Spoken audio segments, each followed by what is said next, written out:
6월 9일 매일 성경 함께 나누도록 하겠습니다. 첫 번째 문단 요약입니다. 어, 내 속에 거하는 죄가 미워하는 것을 행하게 한다.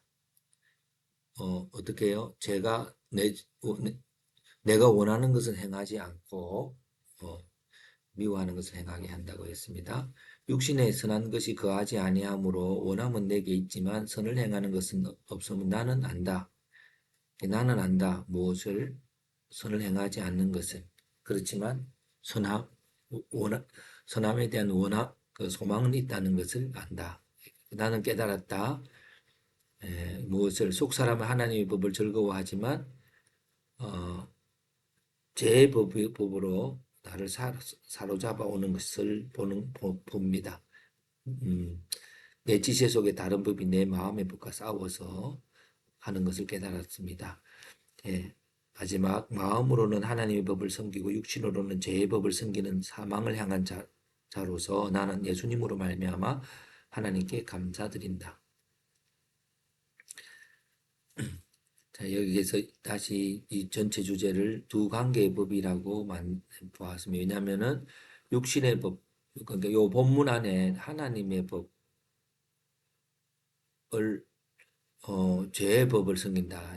마음으로는 하나님의 법을, 육신으로는 죄의 법을 섬긴다. 그렇게 했습니다. 그래서 법의 작용 범위를 마음으로 잡았고 죄의 법은 육신으로 잡았습니다. 그 마음은 속 사람이죠. 다른 부분에.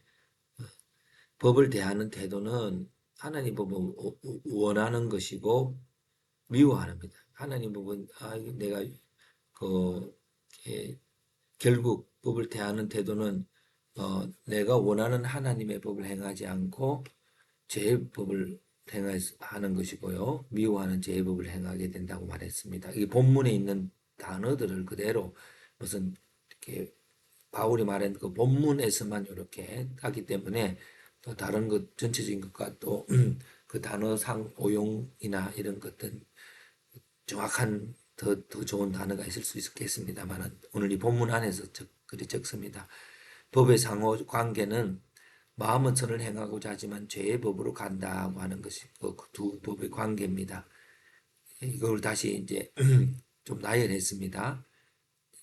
죄의 법은 악을 행하고자 하고 하나님 법은 선을 행하고자 하고 이 두 개 충돌한다는 거죠. 근데 그 법을 행하는 주체가 바로 하나님 법은 내라고 말했고 죄의 법은 내 안에 죄라고 말했습니다. 근데 이것을 바울은 이 사람의 이중성에 대한 고민을 하면서 두 가지로 이렇게 분리하고 있는 모습을 봅니다. 죄의 법의 적용 결과 사망이지요. 예, 이렇게 그 사망을 갖게 하는 그것은요, 내 안의 죄로 인해서 그렇습니다. 법에 대한 통합적 이해는 하나님께 감사함이로다. 25절 우리 주 예수로 말미암아 하나님께 감사함이로다. 그렇게 말했거든요. 이 앞부분에는 바로 이 사망의 몸에서 누가 나를 건져내라 했는데 갑자기 감사라고 하는 말로 할 때에 바울은 그 두 개 사이에 논리적인 아무런 문제 없이 잘 흘러가고 있지만 우리들은 이 공고함과 감사가 어떻게 갑자기 중간에 비약적으로 나오는가 하는 그거는 그 앞 문장이 그거를 바로 말하고 있다고 하는 것이죠. 자, 두 법의 관계는 어떨까요? 그러면 이 두 법의 관계를 가지고 그 다음 단계로 좀 법의 문제가 아닌 나의 문제로 전개하기 위해서는 다시 한 문장 이렇게 적어봅니다. 내 안에 죄라는 어떤 존재가 나와 다르게 작동하고 있고 그 죄라는 존재가 내가 원하는 것과 다르게 작동하여 나로 원하지 않는 사망으로 이끄는 것을 바울은 알게 되었다. 이 사실은 나로 공고한 나 자신을 인식하게 하지만 또한 하나님에 대한 감사로 이어지게 된다. 왜 감사로 이어지는가? 이 앞부분까지는 다 이게 이 본문의 전체적인 요약입니다.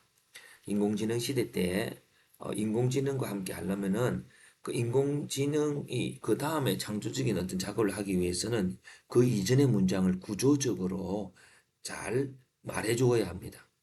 그래서 이 문장이 나오기 위해서는 이런 패턴화를 통해서 이렇게 나옵니다.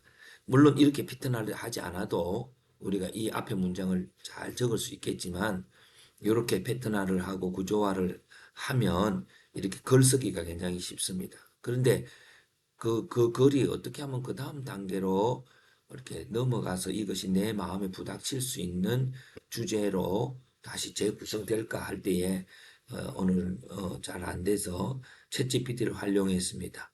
그래서 왜 감사로 이어지는 것인가 하고 딱 두드렸더니 이렇게 감사로 이어지는 이유 다음과 같습니다. 쭉 했습니다.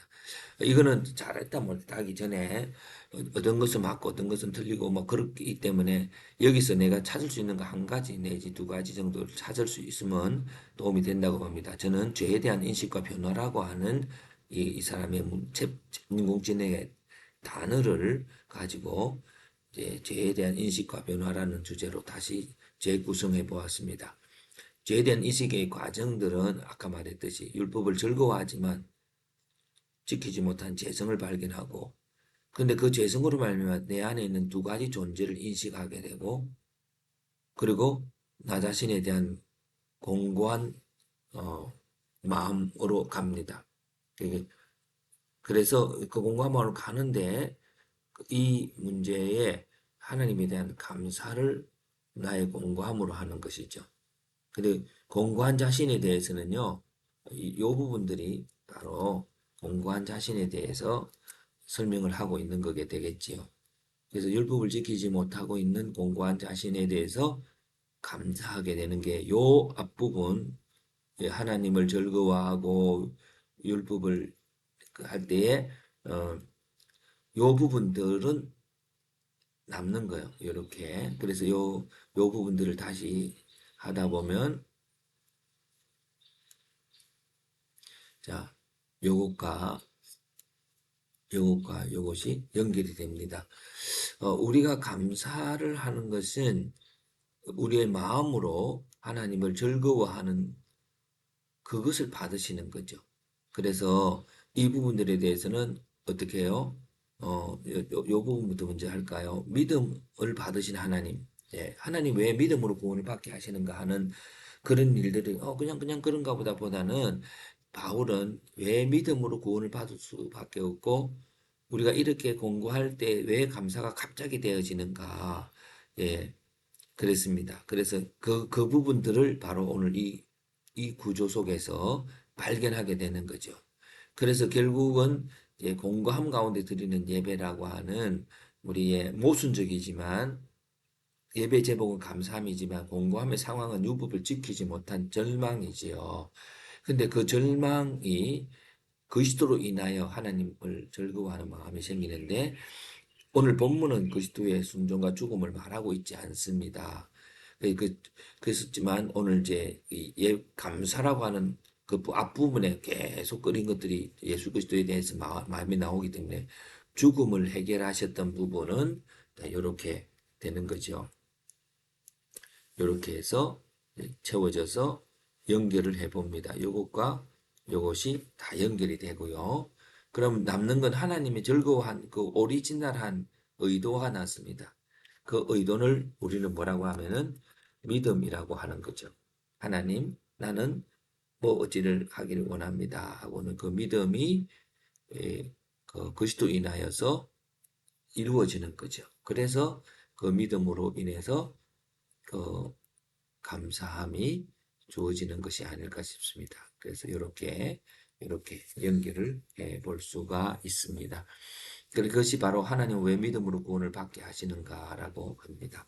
다시 정리해 보자면은 저는 오늘 이 본문의 내용을 잘 설교해서 여러분들에게 이렇게 행해야 됩니다라고 말하는 그 목적보다는 이거는 제가 이런 식으로 분석하고 있고 여러분도 그렇게 분석을 해서 첫째로는 전체적으로 객관적인 관찰적인 구조를 찾고 그 관찰적인 구조 쪽에서 의미로 나가야 되겠죠. 그래서 오늘 의미로 나가기 좀 힘들어서 챗GPT로 질문을 했더니 죄에 대한 인식과 변화라고 하는 그런 문구를 제가 발견을 하고 다시 재구성을 해봅니다. 그리고 그것이 이제 죄에 대한 인식 과정과 변화는 감사죠. 근데 그것이 이제 결국은 나에 대한 두 가지 존재를 의식하면서 이렇게 내에게는 마음도 있고 육체가 행함이 있는데 그 행함은 하나님 예수님이 율법 행하시고 내 마음 속에서 하나님이 바라는 그것들을 가지고 나아가면 된다고 하는 그것이 바로 믿음으로 구원받는 원리고 그러므로 믿음의로 구원받는 우리들에게는 그 어떤 공고함 속에서도 우리가 오리지널한 믿음이 발생되고 결국은 육체는 안 되지만 그것은 예수님의 죽음으로 해결해서 우리는 그 믿음을 갖게 해주셨던 것에 대한 감사, 오늘 내가 갖고 있는 믿음이 이루어질 것에 대한 감사가 적용점이 되는 것입니다. 예. 그렇게 해서 오늘 본문을 어떻게 구조화해서 내가 오늘 나의 삶에 적용할 건가? 그러니까 오늘 결국은 여러분들에게 어떤 믿음이 있습니까?